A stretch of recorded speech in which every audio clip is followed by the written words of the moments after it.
Hello everyone, welcome to my channel study Bazaar. तो friends, अभी हम लोग करेंगे फिर से रेलवे के लिए स्पेशल जीके जिस के क्वेश्चन करेंगे। और आज मेरा सेट 2 होगा। इससे पहले मैंने एक सेट ऑलरेडी करा दिया है और इसके लिए मैंने एक सेपरेट सा प्लेलिस्ट ही बना दिया है, जहाँ पर मैं आने वाले दिनों में मैं आपको जितने भी जीके जिस का क्वेश्चन कराऊंगा वो सारा वीडियो आपको उस प्लेलिस्ट में अब मिल जाएगा। ठीक है, तो चलिए इस सीरीज़ को यहाँ पर मैं कंटिन्यू करता हूँ। और जैसे कि मैंने आपको बताया था, एक बार मैं फिर से बता देता हूँ, इसमें टोटल 40 क्वेश्चन होंगे। इसी पैटर्न पर होंगे, जैसे कि 15 क्वेश्चन साइंस से होंगे, 15 क्वेश्चन जनरल अवेयरनेस से होंगे और 10 क्वेश्चन आपके करंट अफेयर से होंगे। ठीक है, और ये सेशन को केवल आप लोग प्रैक्टिस के तौर पर लोगे। आप केवल चेक करोगे कि आपकी प्रिपरेशन कहाँ पर स्टैंड कर रही है जीके जीएस में। ठीक है, तो चलिए अब मैं आज का सेशन को यहाँ पर स्टार्ट करता हूँ बिना किसी टाइम वेस्ट के। तो ये रहा आपका आज का पहला क्वेश्चन और सारे क्वेश्चन को आप लोग जल्दी ट्राई कर सकते हो। वीडियो ज़्यादा बड़ा नहीं करेंगे, जैसे हम लोग प्रैक्टिस करते हैं उसी तरीके से आपको केवल प्रैक्टिस के तौर पर लेना है। पहला क्वेश्चन आपके सामने है, which one of the following is not a constituent of a biogas. निम्नलिखित में कौन सा बायोगैस का घटक नहीं है, बताओ। तो नाइट्रोजन डाइऑक्साइड को छोड़कर बाकी सब आपका कॉन्स्टिट्यूएंट है बायोगैस के। Methane, carbon dioxide, hydrogen sulphide, यानी सिर्फ नाइट्रोजन डाइऑक्साइड नहीं है, यानी करेक्ट आंसर हो जाएगा option number D. Next, which of the following is not a biodegradable. निम्नलिखित में कौन बायोडिग्रेडेबल नहीं है। देखो, बायोडिग्रेडेबल नहीं है बोला, यानी सिंपली नॉन बायोडिग्रेडेबल आपसे पूछ रहा है। बायोडिग्रेडेबल मतलब आप लोग जानते हो, कोई भी चीज़ खुद से अगर डिकम्पोज हो जाए नेचुरल तरीके से, उसी को हम लोग बोलते हैं बायोडिग्रेडेबल। यहाँ पर ऑप्शन देखोगे तो पॉलीथीन, पॉलीथीन पॉलीथीन आपका क्या होता है, मेनली जितने भी पॉलीथीन होते हैं वो सब नॉन बायोडिग्रेडेबल होते हैं, यानी वो खुद से डिकम्पोज नहीं होते हैं नेचुरल तरीके से। तो फिलहाल करेक्ट आंसर हो जाएगा ऑप्शन नंबर सेकेंड। नेक्स्ट है, a mixture of carbon monoxide and hydrogen is called. Carbon monoxide और हाइड्रोजन के मिश्रण को क्या कहा जाता है, बताओ। रिएक्शन से क्वेश्चन हो गया। कार्बन मोनोऑक्साइड और हाइड्रोजन के मिक्सचर को हम लोग कहते हैं वाटर गैस। करेक्ट आंसर हो जाएगा ऑप्शन नंबर सेकेंड। नेक्स्ट है, the process by which vegetable ghee is manufactured is known as. जिस प्रक्रिया से वनस्पति घी का निर्माण किया जाता है उसे क्या कहा जाता है। अब देख लो, ये हो गया थियोरिटिकल टाइप के क्वेश्चन, जो कि रेलवे एएलपी टेक्नीशियन में खूब पूछे गए थे आपके थियोरिटिकल बेस्ड क्वेश्चन। तो इसलिए मैंने पहले भी बोला था कि थियोरिटिक आपको पढ़ो, फिर उसके बाद ऑब्जेक्टिव करो, फिर क्लियर होगा सब कुछ आपका। तो फिलहाल आप लोग इसका आंसर दो।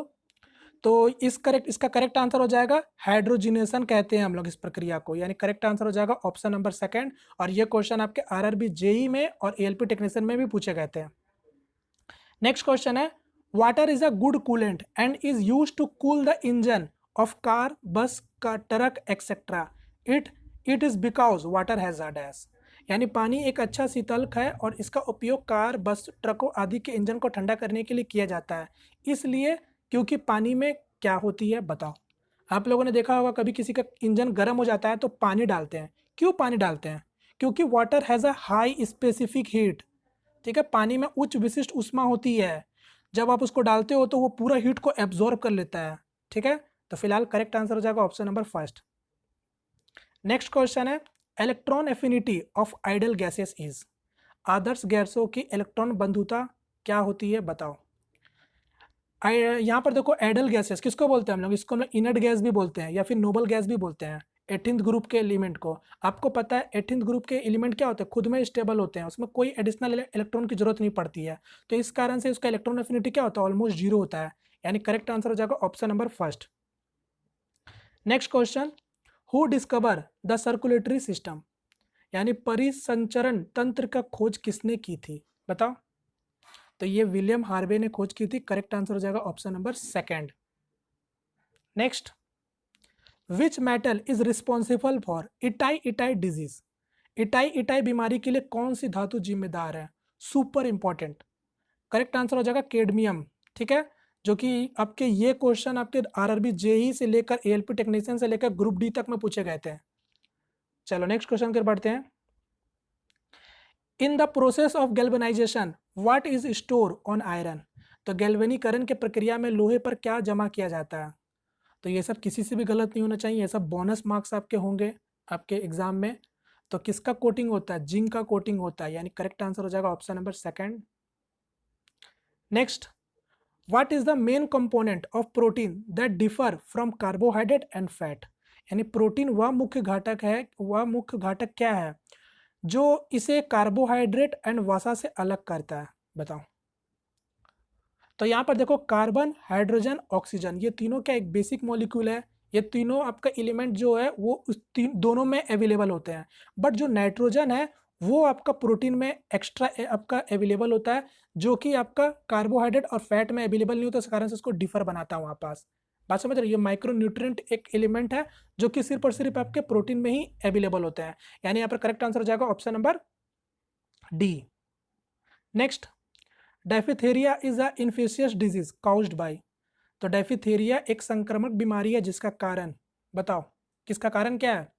तो ये आपका एक टाइप के बैक्टीरियल डिजीज है, जीवाणु। Correct answer option number third. Next, oncology is the study of. Oncology जिसका अध्ययन है, तो क्या कहते हैं हम लोग? Oncology is the study of cancer tumour. ठीक है, कैंसर के ट्यूमर का जो इलाज करते हैं उसी को हम लोग बोलते हैं ओन्कोलॉजी का पढ़ाई करते हैं वो लोग। ठीक है। नेक्स्ट क्वेश्चन है, when heated from 0 degree to 10 degree Celsius volume of given mass of water will. यानी जब पानी की दी गई मात्रा को 0 डिग्री से 10 डिग्री सेल्सियस तक गर्म किया जाएगा तो इसका आयतन क्या होगा? बताओ। अब बताओ, अब आप यहाँ पर देखो एक चीज़ समझना। देखो इसको मैंने पहले भी बहुत पहले बताया था। डेंसिटी होता है क्या? मास बाय वॉल्यूम होता है। होता है क्या, जब आप पानी को गर्म करते हो तो पानी एक, जैसे कि 0 से 10 डिग्री बोल रहा है, तो जैसे जैसे पानी को आप गर्म करते हो, टेम्परेचर बढ़ाते हो, तो उसका डेंसिटी बढ़ने लगता है। और जब डेंसिटी बढ़ने लगेगा तो वॉल्यूम क्या होगा? डिक्रीज होगा। बट एट अ टाइम, एक समय पर जितना भी उसका डेंसिटी आपका जब बढ़ने लगता है तो वॉल्यूम उस समय डिक्रीज होने लगता है। फिर बाद में उसका डेंसिटी कम होने लगता है, तब फिर जाके वॉल्यूम बढ़ने लगता है। ठीक है, तो यानी पहले डिक्रीज होता है, बाद में वो इंक्रीज करता है। तो यहाँ करेक्ट आंसर हो जाएगा ऑप्शन नंबर डी। ठीक है, जो कि इसका अगर मैं बात करूँ तो 4 डिग्री सेल्सियस पर ही वो पूरा एकदम मैक्सिमम पर होता है। बात समझ गए? चलिए, नेक्स्ट क्वेश्चन है, heat from the sun reaches the earth by. सूर्य से ऊष्मा पृथ्वी तक किसके द्वारा पहुंचती है? तो रेडिएशन के थ्रू पहुंचती है, यानी करेक्ट आंसर हो जाएगा ऑप्शन नंबर थर्ड। अच्छा, मैं एक क्वेश्चन पूछता हूँ यहाँ पास, आप लोग मुझे कमेंट करके बताना। सनलाइट जो है आपका, सनलाइट की रोशनी पृथ्वी पर कितने समय पर पहुंचती है, वो मुझे आप लोग कमेंट करके बताओ। Next, what is milk of magnesia. Milk of magnesia क्या है? बताओ। मिल्क ऑफ मैग्नीशिया किसको बोलते हैं हम लोग? मैग्नीशियम हाइड्रोक्साइड को कहते हैं, यानी करेक्ट आंसर हो जाएगा ऑप्शन नंबर डी। चलिए, नेक्स्ट क्वेश्चन है, विच of the following is the largest river basin of Indian peninsular reason. अब आपका जीए से क्वेश्चन आ रहा है, 15 क्वेश्चन खत्म हो चुके हैं साइंस के। यानी निम्नलिखित में कौन भारतीय प्रद्वीपीय क्षेत्र का सबसे बड़ा नदी बेसिन है? तो देख लीजिएगा क्या पूछा गया है, largest river basin of Indian peninsular reason, तो कौन है? गोदावरी है। करेक्ट आंसर हो जाएगा ऑप्शन नंबर फर्स्ट, जो कि सेकेंड लॉन्गेस्ट रिवर है इंडिया में, गंगा के बाद। Next question, which one of the following is not related to United Nation. निम्नलिखित में कौन सा संयुक्त राष्ट्र से संबंधित नहीं है? बताओ। तो यहाँ पर ऑप्शन देखोगे तो यहाँ पर ऑप्शन नंबर डी देखो क्या लिखा हुआ, बैंक फॉर इंटरनेशनल सेटलमेंट। यहाँ पर पैसे वैसे की बात हो रही है, तो ये यूनाइटेड नेशन में इसका कोई लेना देना नहीं है। बाद बाकी ये तीनों चीज़ आपके यूनाइटेड नेशन से रिलेट रखते हैं, but bank for international settlement ये इसका करेक्ट आंसर हो जाएगा option number D. United nation हम लोग कब सेलिब्रेट करते हैं, ये आपको पता है? अभी हम लोग सेलिब्रेट करने वाले हैं 24 अक्टूबर को। Next question, the first newspaper published in English language was. अंग्रेजी भाषा में प्रकाशित होने वाला पहला अखबार कौन सा था? बताओ। तो ये था आपका द बंगाल गेजेट। ठीक है, गजेट, यानी करेक्ट आंसर हो जाएगा option number first, the Bengal gazette. Next, the tropic of cancer does not pass through. यानी कर्क रेखा किससे होकर नहीं गुजरती है? तो आपको बताना है किससे होकर नहीं गुजरती है। तो आपका अल्जीरिया से भी होकर गुजरती है, नाइजर से भी होकर गुजरती है और लीबिया से भी होकर गुजरती है, मगर सूडान से होकर नहीं गुजरती। यानी यहाँ पर करेक्ट आंसर क्या हो जाएगा? Option number first. In which of the following places was India first export processing zone, यानी EPZ सेटअप। क्या बोला है, निम्नलिखित में किस संस्थान पर भारत का पहला निर्यात प्रसंस्करण क्षेत्र स्थापित किया गया था? बताओ। तो कंडाला में स्थापित किया गया था, यानी करेक्ट आंसर हो जाएगा ऑप्शन नंबर सेकंड। नेक्स्ट है, which one of the following country is not a founder member of OPEC. यानी पूछा है आपसे निम्नलिखित में कौन सा ओपेक का संस्थापक सदस्य नहीं है। तो जब आपका इसका जब इसका फाउंडर हुआ था तो 5 देश मिलकर इसका फाउंडेशन किए थे, ठीक है। फाउंडिंग मतलब फाउंडिंग किए थे। तो वो 5 देश में अगर मैं बात करूँ तो नाम देखो, अल्जीरिया तो किया था, ठीक है। सॉरी, अल्जीरिया ही तो नहीं किया था, कुवैत भी था, इराक भी था, ईरान भी था। ये 3 इस्लामिक कंट्री हो गया, साथ में एक सऊदी अरेबिया भी हो गया और एक वेनेजुला था। ये 5 कंट्री मिलकर फाउंडेशन किया था इसका, ठीक है, जिसका हेडक्वार्टर ऑस्ट्रेलिया के वीना में है, ठीक है। चलिए, तो करेक्ट आंसर हो जाएगा option number first. Next question है, who is the chairman of second administrative reform commission, यानी द्वितीय प्रशासनिक सुधार आयोग के अध्यक्ष कौन है। तो ये कौन है, एम भी मौली, यानी M Veerappa Moily. Correct answer हो जाएगा ऑप्शन नंबर थर्ड। नेक्स्ट है, financial distribution between the union and the state take place on the basis of the recommendation of which one of the following, यानी संघ और राज्यों के बीच में वित्तीय वितरण निम्नलिखित में किसके सिफारिशों के आधार पर होता है, बताओ। तो ये सिर्फ और सिर्फ फाइनेंशियल कमीशन के पर होता है, यानी वित्त आयोग के सिफारिशों के आधार पर होता है, यानी करेक्ट आंसर हो जाएगा ऑप्शन नंबर डी।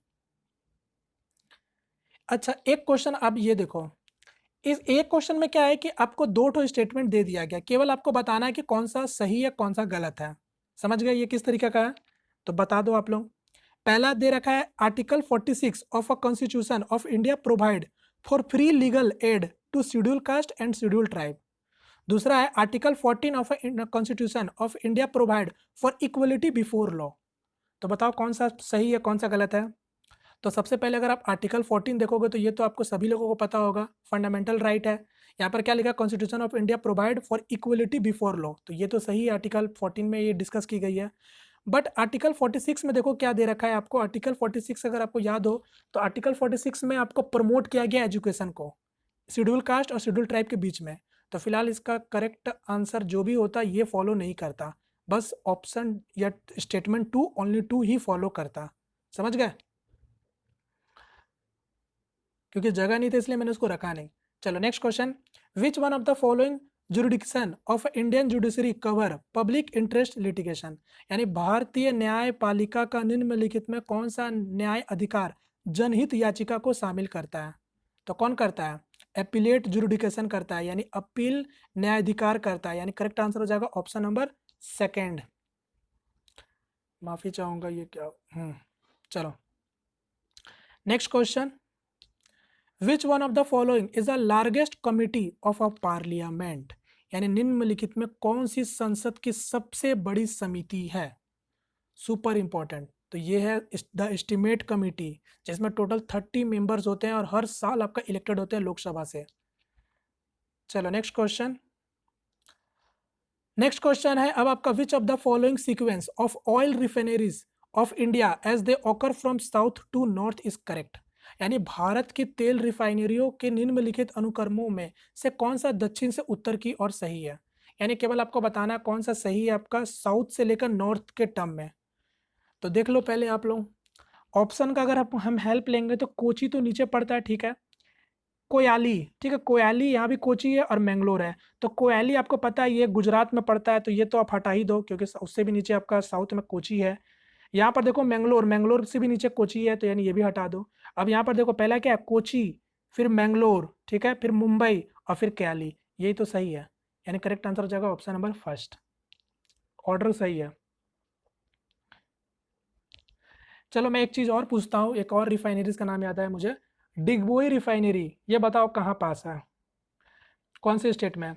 चलो यहाँ पर क्या पूछा, विच one of the following is the oldest mountain range in India, निम्नलिखित में कौन सी भारत की सबसे पुरानी पर्वत श्रृंखला है। तो ये कौन है, सिर्फ और सिर्फ अरावली। तो जितने लोगों का भी ऑप्शन 2 था करेक्ट है।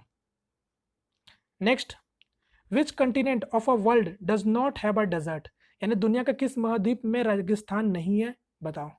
तो ये सिर्फ और सिर्फ अंटार्कटिका के पास नहीं है, यानी करेक्ट आंसर हो जाएगा ऑप्शन नंबर सेकेंड। चलिए नेक्स्ट क्वेश्चन की ओर बढ़ते हैं, who among the following has started the public work department in India, ठीक है, निम्नलिखित में किसने भारत में लोक निर्माण विभाग शुरू किया था। तो ये मेरा 30 नंबर क्वेश्चन है, बताओ। तो ये लॉर्ड डलहौजी ने शुरू किया था, करेक्ट आंसर हो जाएगा ऑप्शन नंबर सेकेंड। चलिए नेक्स्ट क्वेश्चन, अब यहाँ से मेरा शुरू होता है करंट अफेयर का क्वेश्चन। अब यहाँ पर मैं फिर से बता दूँ कि यहाँ पर जितने भी करंट अफेयर होंगे वो 2019 के बहुत हाईलाइटेड करंट अफेयर होंगे, और मैं बता चुका हूँ रेलवे एग्जाम का कोई भरोसा नहीं है, वो कहीं से भी करंट अफेयर में पूछ सकता है। तो इसलिए 1 साल का तो आपको पढ़ना ही पढ़ना है, और चूँकि आपको पता है लॉकडाउन हुआ था तो ज़्यादा करंट अफेयर नहीं हो रहे हैं वहाँ से, तो 2019 से ज़रूर वो पूछेगा, मतलब पूछेगा। बात समझ गए? तो ज़रूर से आप लोग जो हाइलाइटेड टॉपिक रहे होंगे तो 2019 में उसको ज़रूर से कवर करना, और स्पोर्ट्स से जो भी हो 2018-19 जो भी हो पूरा कवर करके चलना, ठीक है? चलो, पहला क्वेश्चन है, who has the become first IPS officer to complete 7th summit challenge? 7th summit challenge को पूरा करने वाली पहली आईपीएस अधिकारी कौन बनी है? बताओ। तो इनका नाम है अपर्णा कुमार। करेक्ट आंसर हो जाएगा option number second. Next question, who is the new managing director of national housing bank NHB, जिसका हेडक्वार्टर दिल्ली में है, यानी राष्ट्रीय आवास बैंक के नए प्रबंधक निर्देशक कौन बने हैं? तो अपॉइंटेड से क्वेश्चन है, और अपॉइंटेड से क्वेश्चन जरूर बनेंगे। तो करेक्ट आंसर फिलहाल यहाँ पर क्या हो जाएगा? Option number D, Sarda Kumar होता। नेक्स्ट क्वेश्चन कर बढ़ते हैं। नेक्स्ट क्वेश्चन है, Ambubachi Mela was recently held in which state? तो अंबुबाची मेला हाल ही में किस राज्य में आयोजित किया गया था? बताओ। ये भी बहुत इंपॉर्टेंट मेला है। ये मेला जिस भी टेम्पल में होता है वो भी पूछा जाता है कि कौन से स्टेट में है, ठीक है? तो फिलहाल जो अंबुबाची मेला है ये आसाम में होता है, ठीक है? तो करेक्ट आंसर हो जाएगा ऑप्शन नंबर डी। तो अगर आपको पता हो कि ये कौन से टेम्पल में होता है ये भी मुझे जरूर से कमेंट करना, सभी लोगों को पता होगा। चलो next question, who won the 2019 edition of men single US open tennis title? US open tennis का पुरुष एकल खिताब 2019 संस्करण किसने जीता था? अब देखो यहाँ पर पूछा गया 2019 एडिशन का, और अभी मैं आपको बताऊं 2020 में 2 ग्रैंड स्लैम केवल हुए हैं, बाकी 2 को आपको मतलब कैंसिल कर दिया गया था। सबसे पहले जो होता है ऑस्ट्रेलियन ओपन, बीच में फ्रेंच ओपन होता है, फिर उसके बाद आपका विंबलडन होता है, फिर उसके बाद यूएस ओपन होता है। तो ऑस्ट्रेलिया ओपन तो हो गया था, उसके बाद आपका कोरोना आ गया जिसके कारण से ये दोनों ग्रैंड स्लैम को कैंसिल कर दिया गया। अभी आपका रिसेंट में यूएस ओपन हुआ है, ठीक है? तो ये यूएस ओपन पूछा है 2019 में किसने जीता था? तो फिलहाल इसका करेक्ट आंसर हो जाएगा option number third, Rafael Nadal. तो ये जो स्पोर्ट्स से क्वेश्चन है वो 2018 भी दे सकता है आपसे। तो यही सब स्पोर्ट्स के जो क्वेश्चन है वो आप 2-3-4 साल पहले तक जाओ, चाहे क्रिकेट में हो चाहे किसी भी में भी हो। बात समझ गए? चलो नेक्स्ट क्वेश्चन कर बढ़ते हैं। Asia first 5th generation VR based advance driver training stimulator centre launch eight which city? Asia का पहला 5वीं पीढ़ी का वीआर आधारित उन्नत चालक प्रशिक्षण स्टिमुलेटर केंद्र किस शहर में शुरू किया गया? तो ये आपका चेन्नई में शुरू किया गया। ये भी इंपॉर्टेंट क्वेश्चन है। Next question, which India organization has released a report title mid monsoon 2019 lightning? किस भारतीय संगठन ने मिड मानसून 2019 लाइटनिंग शीर्षक का एक रिपोर्ट जारी की है? तो ये सब कौन रिपोर्ट जारी करता है? आईएमडी करता है, यानी इंडिया मतलब इंडियन मेटलर्जिकल डिपार्टमेंट करता है, जिसका हेडक्वार्टर दिल्ली में है। बाद बाकी ये सब ऑप्शन तो देख के ही आप एलिमिनेट कर सकते हो। चलो नेक्स्ट क्वेश्चन है, what is the Indian position in term of gold reserve according to the world gold council? World gold counselling के अनुसार कुल स्वर्ण भंडार में संदर्भ में भारत का कौन सा स्थान है? तो क्या कौन सा स्थान है भारत का? सबसे टॉप पर यूएस रहता है, अपना इंडिया का स्थान 10th नंबर पर है, यानी करेक्ट आंसर हो जाएगा option number D. Next question, who led India delegation at the 5th eastern economic forum? यानी 5वीं पूर्व आर्थिक मंच में भारतीय प्रतिनिधिमंडल के नेतृत्व किसने किया था? तो ये कौन करते हैं? ये नरेंद्र मोदी ने किया था। तो करेक्ट आंसर हो जाएगा option number second. Next question, which IIT has been selected for the sophisticated analytical and technical help institute, यानी जिसको बोलते हैं साथी शॉर्ट फॉर्म में, यानी परिष्कृत विश्लेषणात्मक और तकनीकी सहायता संस्थान के लिए किस आईआईटी का चयन किया गया? तो यहाँ पास आईआईटी दिल्ली के बाद आईआईटी खड़गपुर का सेलेक्ट किया गया है, ठीक है? सेलेक्ट किया गया, यानी करेक्ट आंसर हो जाएगा option number second, IIT Kharagpur. पहले से आईआईटी दिल्ली था, अब आपका आईआईटी खड़गपुर को भी सेलेक्ट कर लिया गया। नेक्स्ट क्वेश्चन और आज का लास्ट क्वेश्चन, यहाँ पर पूछा है, where was the 4th quadrilateral security dialogue, जिसको बोलते हैं क्वाड, मीटिंग हेल्ड रिसेंटली? हालांकि 2019 का है। हाल ही में चौथी चतुर्भुज सुरक्षा वार्ता बैठक कहाँ आयोजित की गई थी? तो ये आपका बैंकॉक में की गई थी। ठीक है, तो करेक्ट आंसर हो जाएगा ऑप्शन नंबर फर्स्ट। तो चलिए, तो इसी के साथ मेरा आज का ये भी सेट खत्म होता है। उम्मीद करता हूँ करंट अफेयर को छोड़कर बाकी जीए और साइंस में आपने अच्छा परफॉर्म किया होगा। तो बस इसी तरीके से आप लोग प्रैक्टिस करो। उम्मीद करता हूँ सेशन पसंद आया हो। सेशन पसंद आया तो प्लीज़ लाइक करके अपना सपोर्ट जरूर दिखाइएगा। और साथ में एक चीज़ और बोलूँगा, प्रीवियस वाले वीडियो में कई लोग पूछ रहे थे कि साइंस के लिए मैं और ज़्यादा ज़्यादा क्वेश्चन कराऊँ। तो देखो, मैंने इससे पहले भी 2019 में एक सीरीज कराया था जीके जीएस का फॉर रेलवे एग्जाम, इस नाम से प्लेलिस्ट होगा। वो भी सीरीज मेरा काफ़ी ज़्यादा पॉपुलर था। उसमें मैंने आपको रेलवे एएलपी टेक्नीशियन के जितने भी साइंस के क्वेश्चन पूछे गए थे, उसमें मैंने उसको कवर किया था। तो आप लोग जरूर से उसको देखो। जितने भी प्लेलिस्ट है मेरे रेलवे एग्जाम के लिए, वो सारा प्लेलिस्ट मैं आपको डिस्क्रिप्शन बॉक्स में दे दूंगा, वहाँ से आप लोग चेक कर सकते हो। ठीक है, चलिए, तो यहाँ पास मैं फिलहाल वीडियो को वाइंड अप करता हूँ। मिलता है फ्रेंड किसी नेक्स्ट वीडियो में, तब तक के लिए जय हिंद, जय भारत।